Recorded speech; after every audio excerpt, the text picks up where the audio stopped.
सुप्रभात, नमस्कार। आप देख रहे हैं राष्ट्र प्रथम, मैं हूं जिगर। नजर करते हैं हेडलाइन पर। कैप्टन अमरिंदर सिंह ने भाजपा ज्वाइन की, पंजाब लोक कांग्रेस का भी हुआ विलय। हिंदू नेता आचार्य स्वामी धर्मेंद्र ने जयपुर के हॉस्पिटल में अंतिम सांस ली। यूपी में विधानसभा सत्र के पहले सदस्यों ने पूर्व विधायक अरविंद गिरी के निधन पर शोक व्यक्त किया। देश में पहली बार यूपी विधानसभा एक दिन महिला सदस्यों के नाम होगा, सीएम योगी ने इसकी घोषणा की। कांग्रेस में जल्द ही अध्यक्ष पद का चुनाव, सवाल उठ रहा है क्या राहुल गांधी फिर बनेंगे कांग्रेस के अध्यक्ष। खबरें विस्तार से। पंजाब के पूर्व मुख्यमंत्री कैप्टन अमरिंदर सिंह भारतीय जनता पार्टी में शामिल हो चुके हैं। उनकी पार्टी पंजाब लोक कांग्रेस का भी भाजपा में विलय हो गया। इससे पहले उन्होंने भाजपा के राष्ट्रीय अध्यक्ष जेपी नड्डा से मुलाकात की थी। पंजाब विधानसभा चुनाव से पहले कैप्टन अमरिंदर सिंह ने कांग्रेस से अलग होकर नई सियासी दल बनाया था। कैप्टन की पत्नी परनीत कौर इस समय पटियाला से कांग्रेस सांसद है। वह अभी कांग्रेस में ही रहेगी। बीते विधानसभा चुनाव में कैप्टन ने कांग्रेस से किनारा कर पंजाब लोक कांग्रेस का गठन पंजाब में भाजपा के साथ गठबंधन किया था। भाजपा के साथ तालमेल कर टिकट की बंटवारे में अहम भूमिका भी अदा की थी। लेकिन पंजाब में आपकी आंधी के सामने कैप्टन की पार्टी उड़ गई और भाजपा भी हाशिए पर चली गई। पंजाब में भाजपा जगह बनाने के लिए प्रयास कर रही है।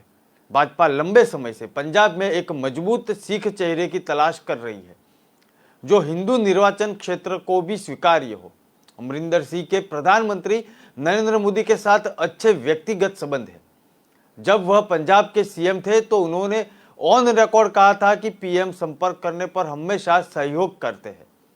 कैप्टन अमरिंदर सिंह 2 बार कांग्रेस से पंजाब के मुख्यमंत्री रह चुके हैं। लेकिन अब सवाल उठ रहा है कि भाजपा में शामिल होने के बाद उनकी क्या भूमिका होगी। कैप्टन इस समय 80 साल के हैं, वही भाजपा 75 से ऊपर नेताओं को टिकट नहीं देती। ऐसे में कैप्टन के लिए डगर थोड़ी मुश्किल है। हालांकि उनकी बेटी जय इंदर कौर उनका राजनीतिक काम संभालती है। पंजाब के चुनाव में उनकी भूमिका पहली कतार में थी। ऐसे में माना जा रहा है कि उनकी बेटी को कोई महत्वपूर्ण भूमिका मिल सकती है।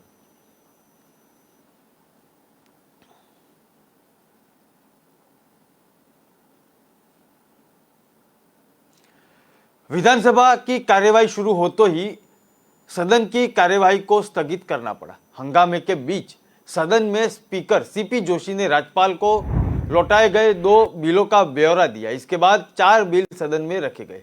तीसरी बार फिर कार्यवाही शुरू हुई तो पूर्व सांसद थानसी जाटव, पूर्व विधायक आदमराव मेघवाल और इंदिरा मायाराम प्रकाश सिंह और भरतलाल जैसे दिग्गजों को श्रद्धांजलि दी गई। इसके बाद विधानसभा की कार्यवाही आज सुबह तक स्थगित कर दिया गया है। शोकाभीक वक्त बीजेपी सांसदों ने हंगामा नहीं किया। पुष्कर से बीजेपी विधायक सुरेश सिंह रावत लंपी बीमारी और गाय की मौतों को लेकर विरोध जताने लगे थे। विधानसभा के बाहर ही गाय रस्सी छोड़कर भाग गई थी। गाय सड़क पर इस कदर भागी कि गाड़ियों से गुजर रहे लोगों भी घबराहट फैल गई थी। इस दौरान एक बारगी विधानसभा के बाहर सुरक्षा कर्मियों ने भी अफरा तफरी का माहौल था। इसके बाद विधायक रावत ने कहा कि सरकार और पुलिस से नाराज होकर यह गाय भागी है। गाय की नाराजगी मुझसे नहीं है, क्योंकि मैंने तो 10 लाख रुपए दिए हैं। विधानसभा में लंपी और गायों की मौत का मुद्दा उठाया गया था।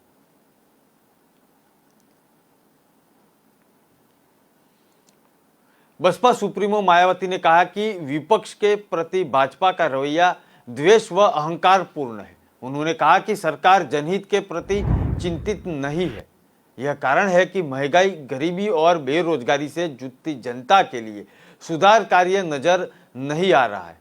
उन्होंने ट्वीट कर कहा कि यूपी विधानसभा मानसून सत्र से पहले भाजपा का दावा था कि प्रतिपक्ष यहाँ बेरोजगार है।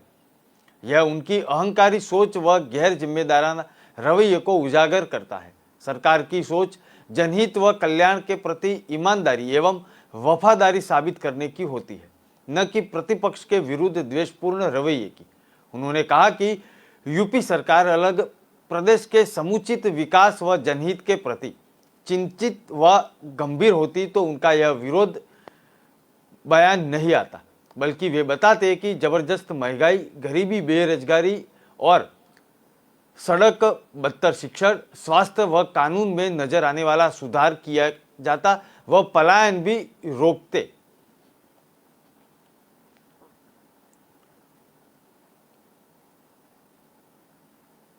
हिंदू नेता आचार्य स्वामी धर्मेंद्र ने जयपुर के एसएमएस हॉस्पिटल में अंतिम सांस ली।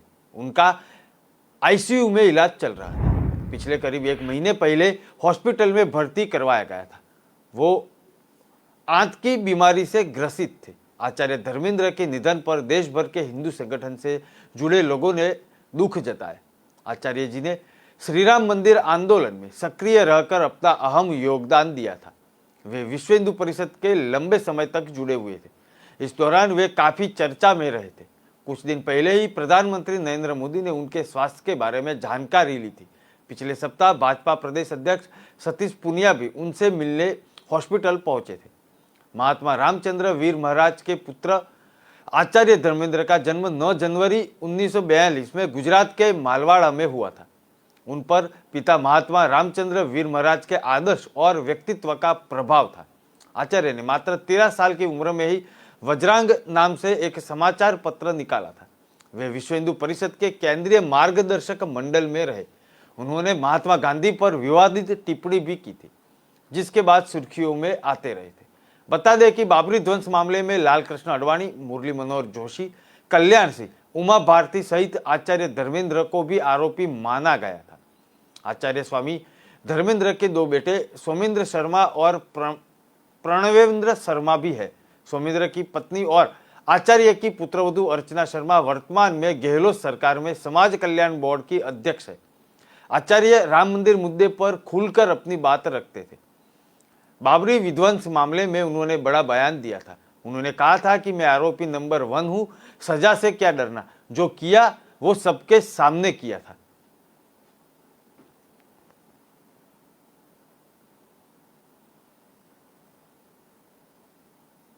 यूपी में विधानसभा सत्र के पहले ही दिन सभी सदस्यों ने पूर्व विधायक अरविंद गिरी के निधन पर शोक जताया। सपा ने सत्र का बहिष्कार किया और पद यात्रा रोके जाने से सपा अध्यक्ष अखिलेश यादव के नेतृत्व में पार्टी विधायक और कार्यकर्ता सड़क पर ही धरने पर बैठ गए। विधानसभा का आयोजन कर शोक व्यक्त किया। कुछ देर बाद सपा का धरना समाप्त हो गया था। यूपी विधानसभा सत्र के पहले दिन सपा नेताओं ने पार्टी के राष्ट्रीय अध्यक्ष अखिलेश यादव के नेतृत्व में पद यात्रा की।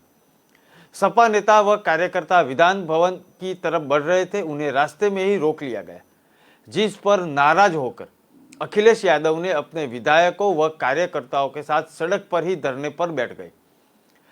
उधर विधानसभा सत्र की शुरुआत हो चुकी थी। इसके पहले मीडिया को संबोधित करते हुए मुख्यमंत्री योगी आदित्यनाथ ने कहा था कि हम सभी मुद्दों पर चर्चा के लिए तैयार हैं। जनता को इस सत्र से बड़ी उम्मीद है। सत्र से पहले सभी सदस्य ने पूर्व विधायक अरविंद गिरी के निधन पर शोक व्यक्त किया। सभा के धरना स्थल पर ही शोक व्यक्त किया गया। सपा ने रास्ते में ही रोके जाने से नाराज सपाइयों ने सड़क पर ही विधानसभा आयोजित कर वंदे मातरम के नारे लगाए। विधायक अरविंद गिरी के निधन पर शोक व्यक्त किया। इसके बाद धरना खत्म कर सभी कार्यालय वापस लौट गए। मार्च के दौरान रूट बदलने से सपाई नाराज हो चुके थे और पहले ही मार्ग पर आगे बढ़ने की अनुमति मांग रहे थे। अखिलेश यादव ने कहा कि यदि रोकना था तो कल परमिशन क्यों दी। प्रशासन का कहना था कि जीपीओ के बजाय वीवीआईपी गेस्ट हाउस और एनेक्सी होते हुए विधानसभा आए। इस पर अखिलेश यादव व सपा विधायक सड़क पर ही धरने पर बैठ गए थे।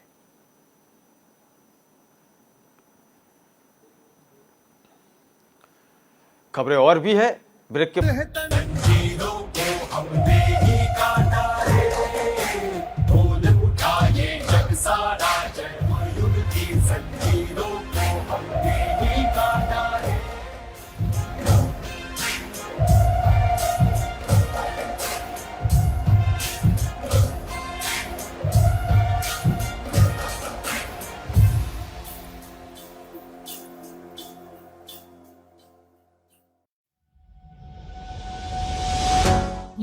से डरकर नौका पार नहीं होती।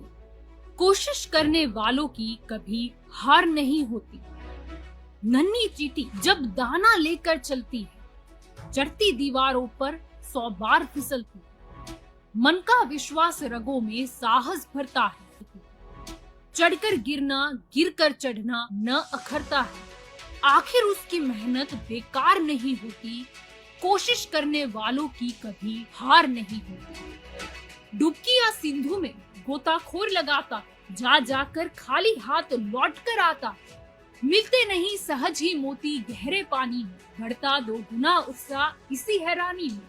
मुट्ठी उसकी खाली हर बार नहीं होती। कोशिश करने वालों की कभी हार नहीं होती। असफलता एक चुनौती है, इसे स्वीकार करो। क्या कमी रह गई देखो और सुधार करो। जब तक न सफल हो नींद चैन को त्यागो तो, संघर्ष का मैदान छोड़कर मत भागो तो। कुछ किए बिना ही जय जयकार नहीं होती। कोशिश करने वालों की कभी हार नहीं होती। कुछ नया करो।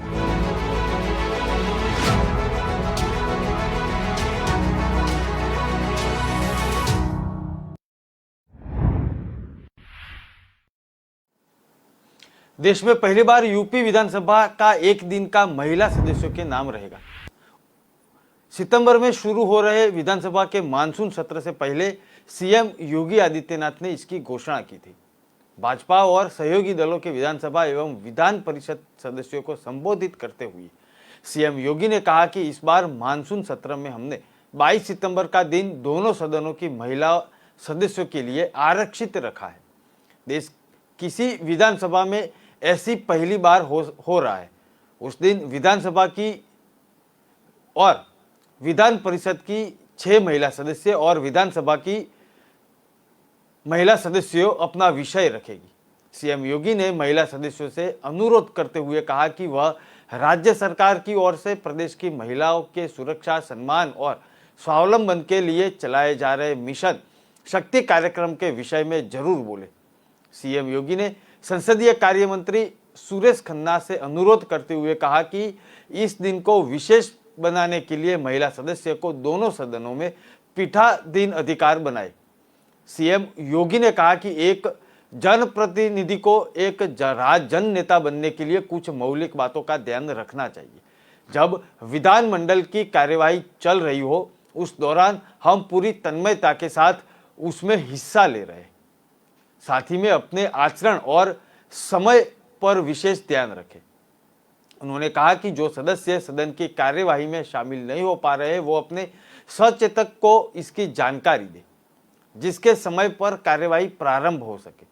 भाजपा एवं सहयोगी दल के सभी सदस्य तय समय और ज्यादा से ज्यादा समय तक सदन में मौजूद रहे। इस दौरान सरकार के सभी कार्यों का समर्थन करें और अपनी मजबूत स्थिति का एहसास कराए। सीएम योगी ने कहा कि हम सत्ता पक्ष के सदस्य हैं, उसी अनुरूप व्यवहार करें जिसमें आम जन में अच्छा संदेश आ जाए। सभी सदस्य तथ्यों पर आधारित ठोस तरीके से अपनी बात रखें। विधानसभा की पूरी कार्यवाही रिकॉर्ड पर जाती है। भविष्य में जब कोई आपका भाषण को पढ़े तो उसे गर्व की अनुभूति हो। उन्होंने कहा कि सभी मंत्री सदन में अपनी बात पूरी मजबूती से साथ रखे। लंपी वायरस जलवंत मुद्दा है। राजस्थान समेत कई राज्यों में स्थितियां खतरनाक है। उत्तर प्रदेश में अच्छा कार्य हुआ है, इसके देखते हुए पशुधन मंत्री अपनी बात दोनों सदन में लिखित में रखे। सीएम योगी ने कहा कि विपक्ष के पास कोई मुद्दा नहीं है, इसलिए वह सदन की कार्यवाही में व्यवधान डालने की कोशिश करेगा। विपक्ष के अंदर एक नकारात्मकता है और ये बात प्रदेश की जनता भी जानती है और उनसे वैसे ही व्यवहार की अपेक्षा भी करते हैं। इस बात का विशेष ध्यान रखें कि हम अपनी तरफ से बेरोजगार विपक्ष को कोई मुद्दा न दें।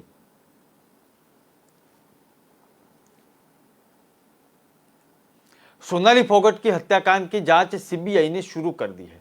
जांच के दौरान कुछ ऐसे सबूत मिले हैं जिनके आधार पर सीबीआई को शक है कि सोनाली फोगाट की हत्या की साजिश गोवा के बाहर रची गई थी।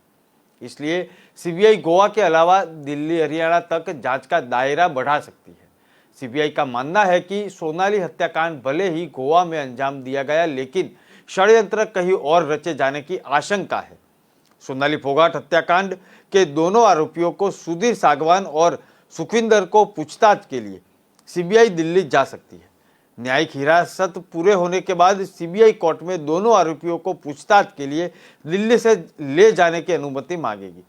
सीबीआई की एक टीम ने 2 दिन पहले फतेहाबाद के गांव पहुंची थी और जहां सोनाली फोगाट के परिजनों से भी टीम ने मुलाकात की थी। इस दौरान टीम ने गोवा थाने में दर्ज की गई एफआईआर कॉपी परिजनों को सौंपी। हत्याकांड की जांच के लिए गोवा पहुंची सीबीआई की टीम ने लगभग सभी सबूत गोवा पुलिस से ले लिए। साथ ही में जांच के दौरान टीम उन सभी जगहों पर ले गई जहां जहां सोनाली फोगाट और दोनों आरोपी गए हुए थे।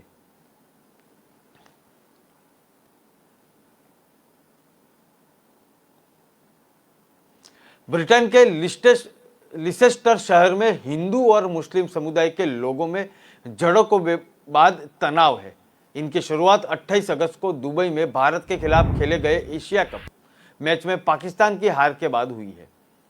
2 दिन पहले ही शहर के पूर्व इलाकों में दोनों समुदाय के टकराव के बाद माहौल ज्यादा बिगड़ चुका था। शांति की अपील करने के साथ ही पुलिस उपद्रवियों के खिलाफ ऑपरेशन चला रही है। अब तक 20 से ज्यादा लोगों को अरेस्ट कर लिया गया है। दोनों समुदाय के लोगों ने एक दूसरे पर हमला करने की और रैलियां निकालने के आरोप लगाए हैं। ज्यादातर प्रदर्शन बेलग्रेव रोड पर हुए हैं। इस इलाके में भारतीय और पाकिस्तानी मूल के लोगों के कई रेस्टोरेंट हैं। पुलिस ने सोमवार सुबह 6 बजे तक ऑर्डर जारी कर दिया था। इसके तहत किसी भी रोका जा सकता था और पूछताछ की जा रही थी। 16 साल के कम उम्र के लोगों से घरों में रहने के लिए कहा गया है। 28 अगस्त को मैच के बाद शहर में मेल्टन रोड पर हिंसा हुई थी। इस मामले में पुलिस ने 8 लोगों को अरेस्ट किया था। इसके बाद भी झड़प जारी है। तब पुलिस ने 19 और लोगों को गिरफ्तार किया था। Acting chief constable Robert Nixon के मुताबिक पुलिस का अभियान जारी है। बिना इजाजत प्रदर्शन के बाद कल पुलिस ने शहर का बेलग्रेव रोड बंद कर दिया था। यहां बड़ी संख्या में पुलिस तैनात है। मीडिया रिपोर्ट्स के मुताबिक कई बार दोनों गुटों में झड़प हुई थी। दोनों तरफ से एक दूसरे पर पत्थर और कांच की बोतलें फेंकी गई। कारों में तोड़फोड़ हुई और जगह जगह मारपीट भी हुई थी। इस हिंसा के बाद सामुदायिक नेताओं ने शांति की अपील की है। देर शाम तक प्रदर्शनकारी सड़क पर मौजूदा हालात बने रहे थे और हालात ज्यादा न बिगड़े, इसलिए पुलिस ने कई बार भीड़ को खदेड़ना पड़ा। सख्ती की वजह से माहौल पहले से बढ़िया शांत रहा था। रेस्टोरेंट चलाने वाले आवेश खान के मुताबिक भारत पाकिस्तान के मैच के बाद से ही ये मामला बिगड़ा हुआ था।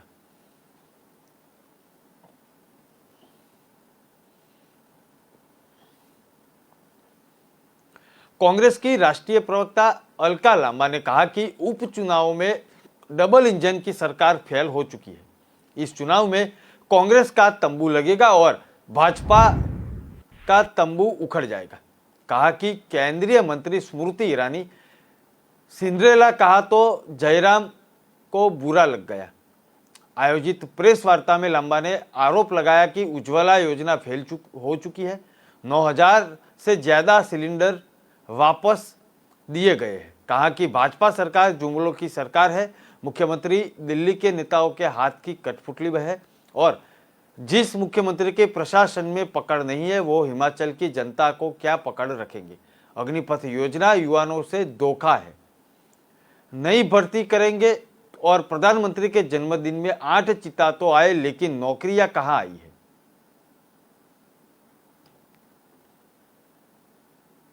सदस्यों का यहाँ पर मेरे साथ उपस्थित हैं, उनका धन्यवाद करती हूँ। मैं धन्यवाद करती हूँ मंडी लोकसभा के हर एक मतदाता का, जिसने पुनः भारतीय राष्ट्रीय कांग्रेस पर भरोसा दिखाया। मंडी लोकसभा उपचुनाव के साथ हिमाचल की 3 विधानसभाओं में उपचुनाव हुए। भाजपा की डबल इंजन की सरकार महंगाई और बेरोजगारी के मुद्दों पर औंधे मुंह आकर गिरी। हिमाचल की जनता ने साफ, खासतौर से मंडी लोकसभा कहूंगी, साफ संदेश दिया कि आपका विकास का नारा खोखले है। अभी मैं मुख्यमंत्री जयराम ठाकुर जी को सुन रही थी, मंडी में है, मंडी वालों की तरफ से सवाल पूछेंगे, जवाब आपको देना होगा। कहकर गए हैं कि कांग्रेस का तंबू नहीं लग पाएगा। कांग्रेस का तंबू लग पाएगा या नहीं जयराम ठाकुर जी, लेकिन मंडी के साथ साथ हिमाचल की जनता ने भाजपा के तंबू को उखाड़ फेंकने की ठान ली है। कारण फिर बता रही हूं, बढ़ती महंगाई, बढ़ती बेरोजगारी। देखिएगा, सिंड्रेला ईरानी, बुरा लगा जयराम ठाकुर जी को, मैंने सिंड्रेला क्यों कहा। महंगाई एक समय पर भाजपा के लिए डायन थी, अब डार्लिंग हो गई है। क्या कहती है स्मृति ईरानी जी, महिला बाल विकास मंत्री है, महिलाओं की चिंता के बारे में। हिमाचल प्रदेश में उज्ज्वला योजना से 1,36,000, क्या इनका दावा है, 1,36,000 बहनें को उज्ज्वला योजना में गैस मिल। मंदिर में 16 साल की लड़की से गैंगरेप करने वाले 3 आरोपियों से घर बुलडोजर चलाकर जमीरदोज कर दिया गया। वही बचे 3 दरिंदों के घरों को चिन्हित कर संभवत अवैध अतिक्रमण गिराने की कार्रवाई की गई थी। और अनिल सोनकर ने बताया कि शाम मऊगंज अनुभाग का पुलिस प्रशासन आरोपियों के घर पहुंचा, जहां राजस्व अधिकारियों की मौजूदगी में आरोपियों के घर की नाप जोक गई। इसके बाद अवैध निर्माण मिलने पर 3 दरिंदों के घर बुलडोजर चलाकर ढहा दिया गया। मऊगंज एसडीओपी नविंद दुबे ने बताया कि 16 वर्षीय लड़की अपने दोस्त के साथ दोपहर अष्टभुजी माता मंदिर गई थी। दर्शन करने के बाद दोनों मंदिर के बगल में लगे जंगल में जाकर घूमने लगे। तभी 2 बाल अपचारी सहित 6 आरोपियों ने दोनों को बंधक बना दिया गया। फिर किशोरी को कचरे के ढेर में ले जाकर गैंग रेप हुआ।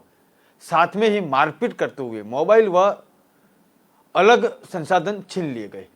6 आरोपियों को तो चिन्हित करने के बाद आईपीसी धारा के तहत उनका गिरफ्तारी हुई। और पुलिस का दावा है कि ज्यादातर गैंग रेप के आरोपी बाल है, और लेकिन सभी लोगों की मार्कशीट नहीं मिल पाई है। ऐसे में डेट ऑफ बर्थ क्लियर नहीं हो पाया। चर्चा है कि फरार 3 आरोपी भी नाबालिग हो सकते हैं।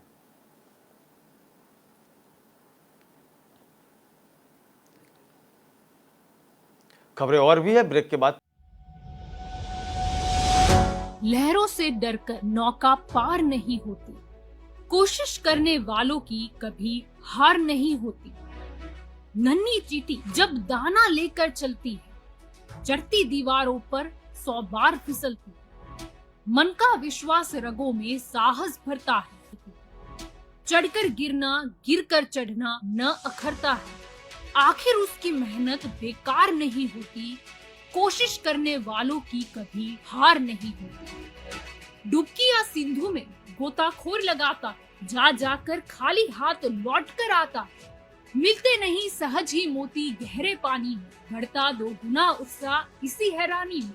मुट्ठी उसकी खाली हर बार नहीं होती, कोशिश करने वालों की कभी हार नहीं होती। असफलता एक चुनौती है, इसे स्वीकार करो। क्या कमी रह गई देखो और सुधार करो। जब तक न सफल हो नींद चैन को त्यागो तो, संघर्ष का मैदान छोड़कर मत भागो तो। कुछ किए बिना ही जय जयकार नहीं होती, कोशिश करने वालों की कभी हार नहीं होती। कुछ नया करो।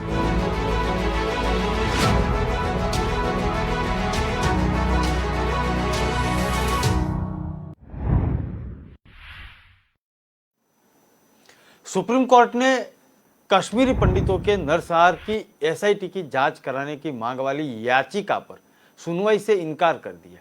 यह याचिका नरसंहार में मारे गए टीकालाल टपलू के बेटे आशुतोष टपलू ने दायर की थी। सुप्रीम कोर्ट की सलाह पर उन्होंने यह याचिका वापस ले ली है। शीर्ष कोर्ट ने कहा कि यह मांग उपयुक्त मंच पर करें। कश्मीर में हुए नरसंहार के दौरान आतंकियों ने हत्या कर दी थी और याचिका में कहा गया था कि 32 साल बीत चुके हैं। परिवार को यह भी नहीं पता कि मामले में किस तरह की जांच हुई है। परिवार को एफआईआर की कॉपी तक नहीं मिली। याचिकाकर्ता ने सिख नरसंहार के 3 दशक वाले बाद के बाद सुप्रीम कोर्ट की तरफ से गठित एसआईटी का भी हवाला दिया और हत्या की एसआईटी की जांच की मांग की। कोर्ट ने कहा कि हमने पहले इससे मिलती जुलती याचिका खारिज कर ली है, अब इसे नहीं सुन सकते हम।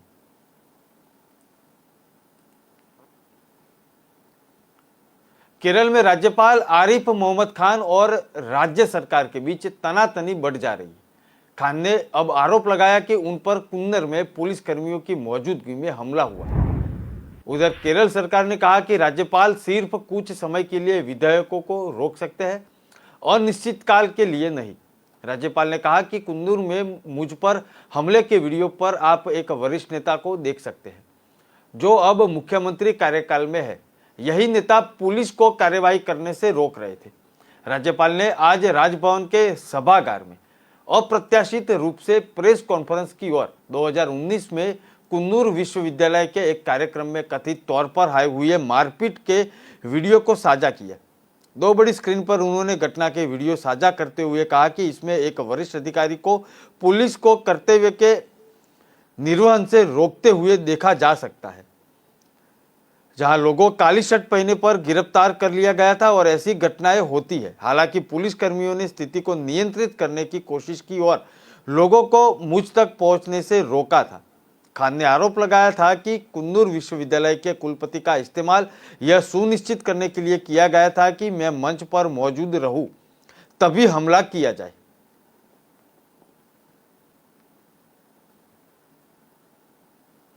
अमेरिका के नेवादा स्टेट में एक जेट क्रैश हो गया।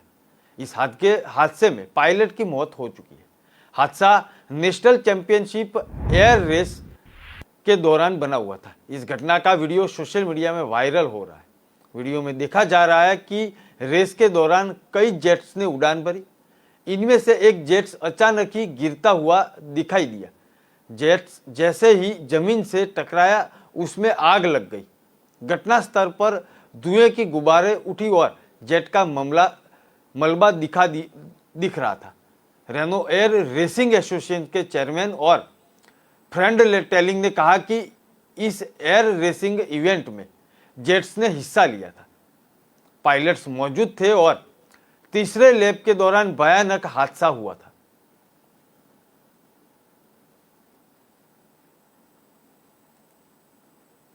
बिहार में बेगूसराय के बाद अब वैशाली में बदमाशों ने ताबड़तोड़ फायरिंग की। रात 10 बजे के बीच बाजार में हुई इस फायरिंग से लोगों ने दहशत है और बताया जा रहा है कि इन बाइक सवारों ने 10 से 15 राउंड फायरिंग की। पुलिस ने पूरे शहर की नाकेबंदी कर आरोपियों की तलाश शुरू कर दी है। एक दुकानदार ने बताया कि यह घटना पासवान चौक के पर हुई। जब रात 10 बजे दुकान बंद कर वो लौट रहे थे, तभी बाइक सवार 2 बदमाशों ने गोलियां बरसाई। 500 मीटर तक फायरिंग करते चले गए। इसके बाद भाग निकले थे और पहली गोली जब चली तब वो छुप गया था। बदमाशों ने बाइक नहीं रोकी। पीछे बैठा एक बदमाश फायरिंग कर रहा था। घटना के बाद आसपास के लोगों की भीड़ लग गई और सूचना मिलते ही पुलिस मौके पर पहुंची। जिस दिशा में बदमाश भागे थे, पुलिस ने इस इलाके की नाकेबंदी कर दी। इसके बाद सघन चेकिंग अभियान चलाया जा रहा है, लेकिन बदमाश नहीं दिख रहे। नगर थाना के बताया गया कि बाजार के सीसीटीवी फुटेज को खंगाला जा रहा है। आसपास के लोगों से ही पूछताछ की जा रही है। कुछ संदिग्धों के पूछताछ चल रही है। अब बता दें कि 7 दिन पहले भी ऐसी ही घटना सामने आई हुई थी।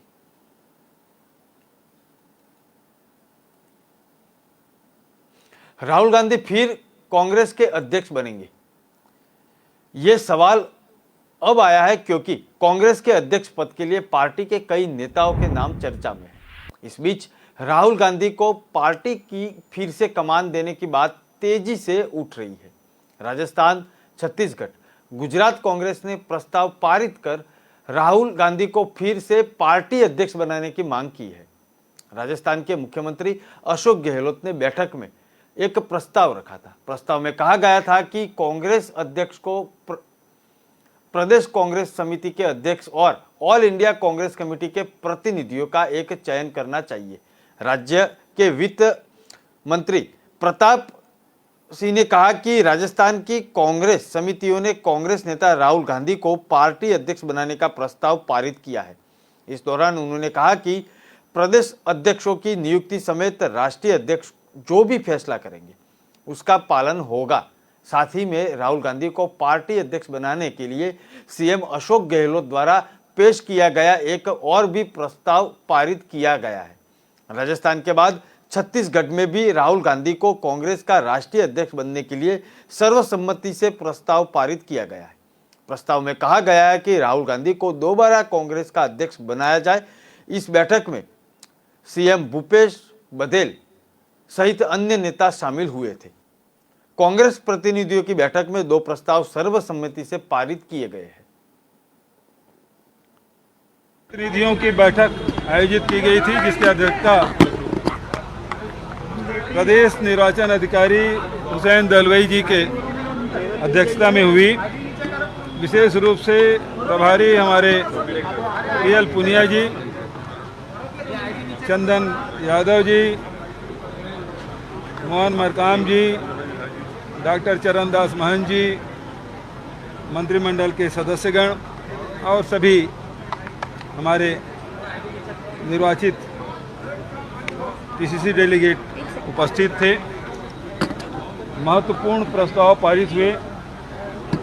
मोहन मरकाम जी ने एआईसीसी डेलीगेट का पीसीसी चीफ प्रदेश अध्यक्ष, कोषाध्यक्ष और कार्यकारिणी के गठन के लिए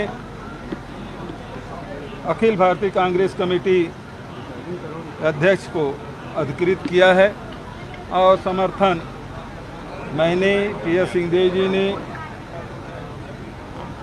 और अन्य साथियों ने किया।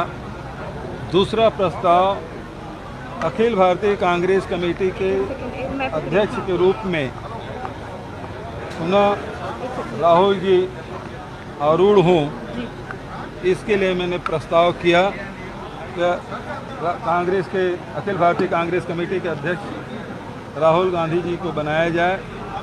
इसका प्रस्ताव मैंने रखा। मोहन मरकाम जी ने, टी.एस. सिंहदेव जी ने, चरणदास जी ने, डॉक्टर प्रिंस टेकाम जी ने, सी डहरिया जी ने इसका समर्थन किया है और सभी दोनों प्रस्ताव सर्वसम्मत से पास हुआ है और इसे अध्यक्ष की जिम्मेदारी दी गई है। इस प्रस्ताव को अखिल भारतीय कांग्रेस कमेटी के जो निर्वाचन अधिकारी है मसूदन मिस्त्री जी। खबरें और भी है, ब्रेक के बाद।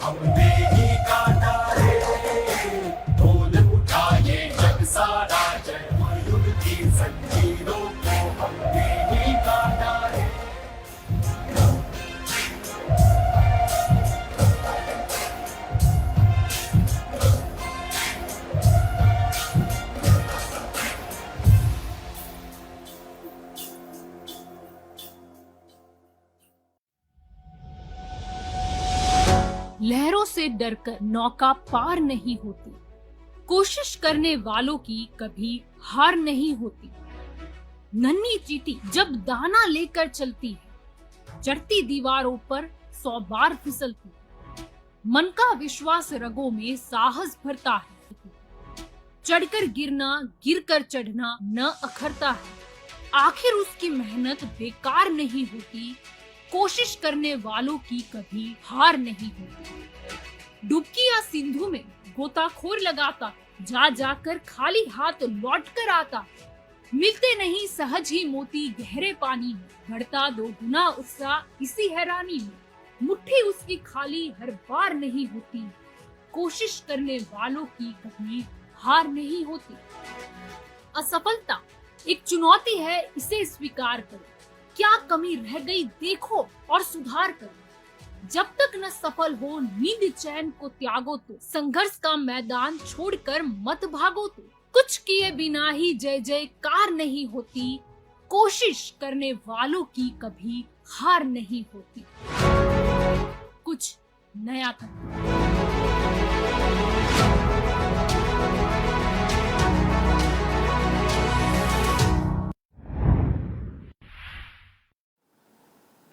भारत के मुख्य चुनाव आयोग ने सिक्किम के 5 राजनीतिक दलों की सूची से हटा दिया गया है। वे उन दलों में शामिल थे जिन्हें हाल ही में चुनाव आयोग ने सूची से हटाया है। यह जानकारी सिक्किम के मुख्य चुनाव अधिकारी द्वारा मिली हुई है। सिक्किम की जिन 5 राजनीतिक पार्टियों को सूची से हटाया गया है उसमें सिक्किम गोरखा प्रजातांत्रिक पार्टी, सिक्किम हिमालयी राज्य परिषद पार्टी, सिक्किम जन एकता पार्टी, सिक्किम लिबरेशन पार्टी और सिक्किम संग्राम परिषद शामिल है। सिक्किम सीईओ के कार्यालय से कहा गया कि अगर राज्य के किसी भी राजनीतिक दल इन फैसले से असंतुष्ट है तो वे 30 दिनों के भीतर सिक्किम सीईओ कार्यालय के ईसीआई से संपर्क कर सकते हैं।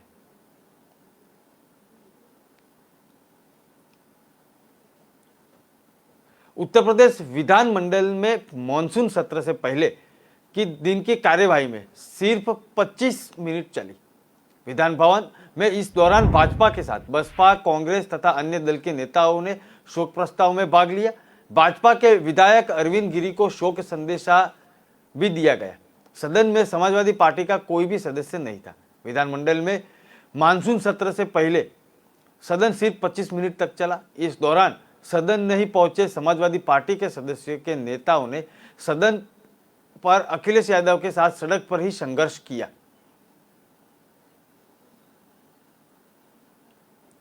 किसी भी दल को और किसी भी व्यक्ति को लोकतांत्रिक तरीके से अपनी बात रखने में कहीं कोई बुराई नहीं है। हर एक व्यक्ति को है। नियमानुसार अगर उन्होंने कोई परमिशन मांगी होगी तो पुलिस उन्हें सुरक्षित और सही मार्ग अवश्य देगी और परमिशन भी देगी, इसमें कोई संदेह नहीं।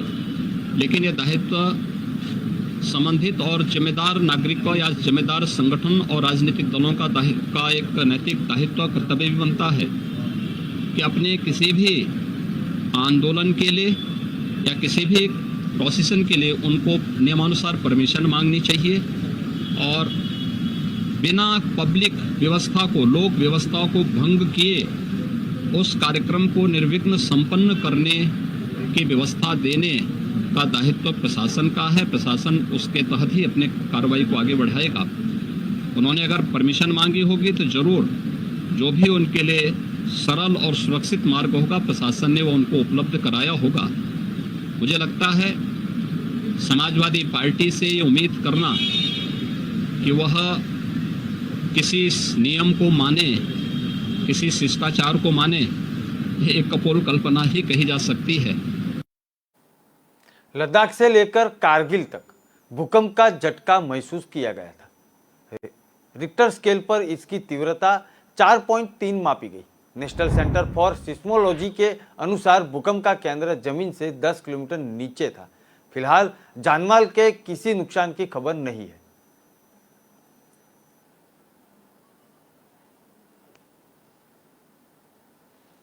पात्रा चाल भूमि घोटाले में मनी लॉन्ड्रिंग के आरोपों का सामना कर रहे शिवसेना नेता संजय राउत की मुसीबत कम होने का नाम नहीं ले रही। अब विशेष अदालत ने राउत की न्यायिक हिरासत को 14 दिनों के लिए बढ़ा दिया गया है। इतना ही नहीं, उसकी जमानत याचिका पर भी आज सुनवाई नहीं हुई। कोर्ट 21 सितंबर को संजय राउत की याचिका पर सुनवाई करेगा। जानकारी के मुताबिक कोर्ट ने ईडी की चार्जशीट को संज्ञान में लेते हुए संजय राउत की हिरासत बढ़ाने का निर्देश दिया।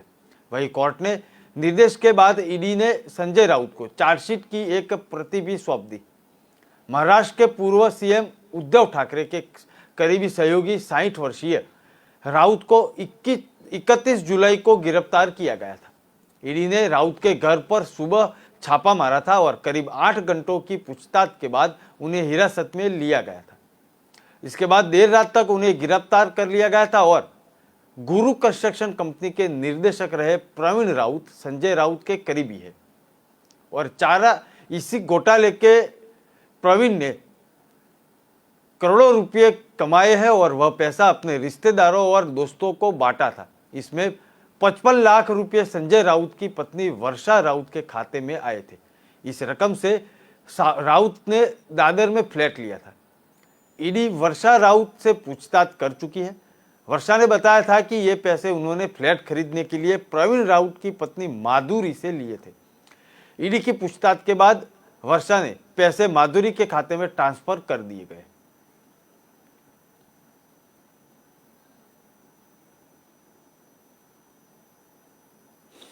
आम आदमी पार्टी के ओखला के विधायक और दिल्ली वक्फ बोर्ड के चेयरमैन अमानुल्लाह खान की गिरफ्तारी के बाद भाजपा दिल्ली सरकार पर हमलावर हो चुकी है। दिल्ली के प्रदेश भाजपा अध्यक्ष आदेश गुप्ता ने आरोप लगाया कि आप विधायक के घर और ठिकाने पर पड़े छापे में हथियार और लाखों रुपए मिले हैं। उन्होंने निशाना साधते हुए कहा कि आम आदमी पार्टी का सत्ता में आने के बाद चाल और चरित्र बदल चुका है। आदेश गुप्ता ने कहा कि खान के घर पर दिल्ली पुलिस की एंटी करप्शन ब्रांच के छापे में हथियार और लाखों रुपए मिले हैं।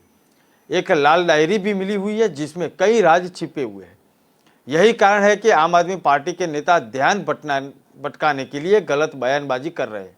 गुप्ता ने आपसे सवाल करते हुए कहा कि लाल डायरी में क्या लिखा हुआ है यह सबके सामने आना चाहिए, इसकी जांच हो। उन्होंने आरोप लगाया कि खान का संबंध अंडरवर्ल्ड और आईएसआई से है। भाजपा ने कहा कि वक्फ बोर्ड के चेयरमैन खान के कहने पर फतेहपुरी मस्जिद के नीचे चलने वाले स्कूल को बंद कर दुकान बना ली गई है। उन पैसे का उन्होंने अपने लाभ के लिए खर्च किया है।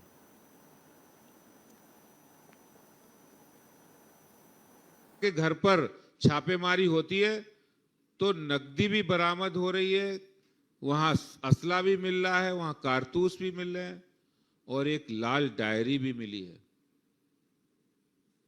ये रहस्यमयी लाल डायरी जिसके बाद आम आदमी पार्टी सत्ते में आ गई है, वो उल जलूल बातें कर रहे हैं।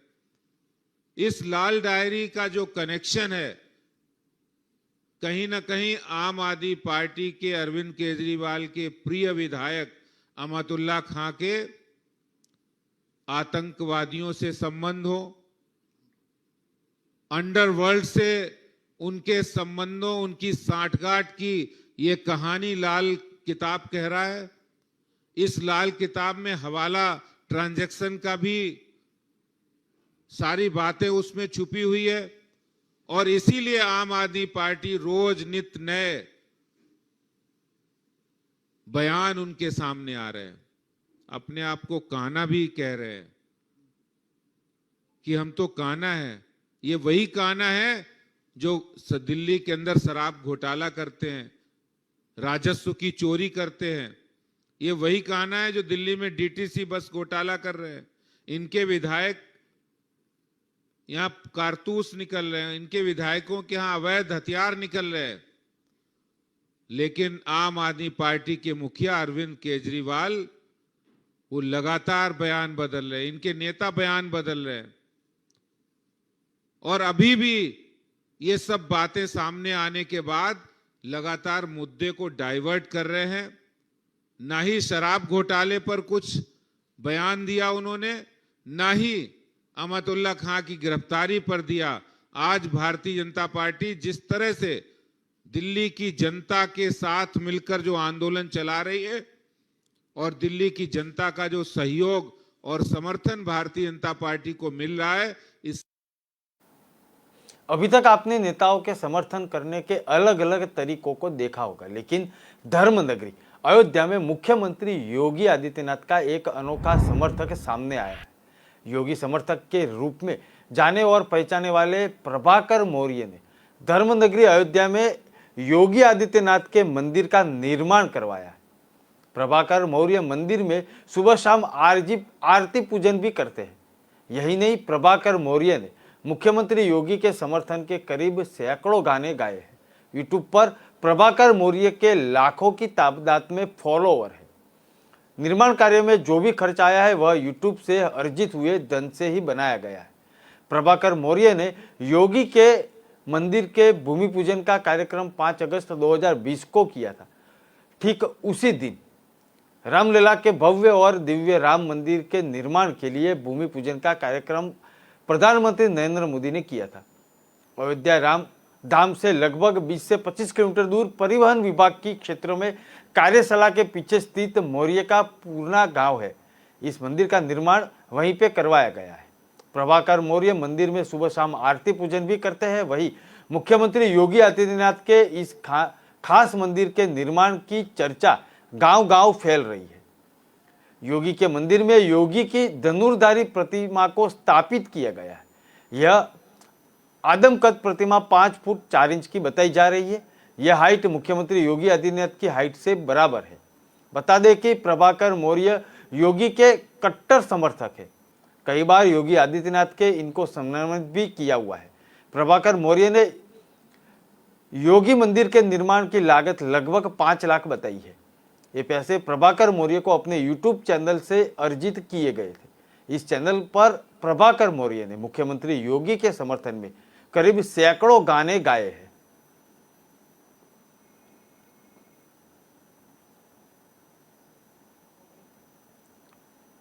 विस्तार से खबरें पढ़ने के लिए आप हमारे वेबसाइट का भी प्रयोग कर सकते हैं। हमारे वेब का पता है www.kalamkartavya.com। हमारी कलम ही हमारा कर्तव्य है। खबरों को आप राष्ट्र प्रथम पर देखते रहिए। नमस्कार।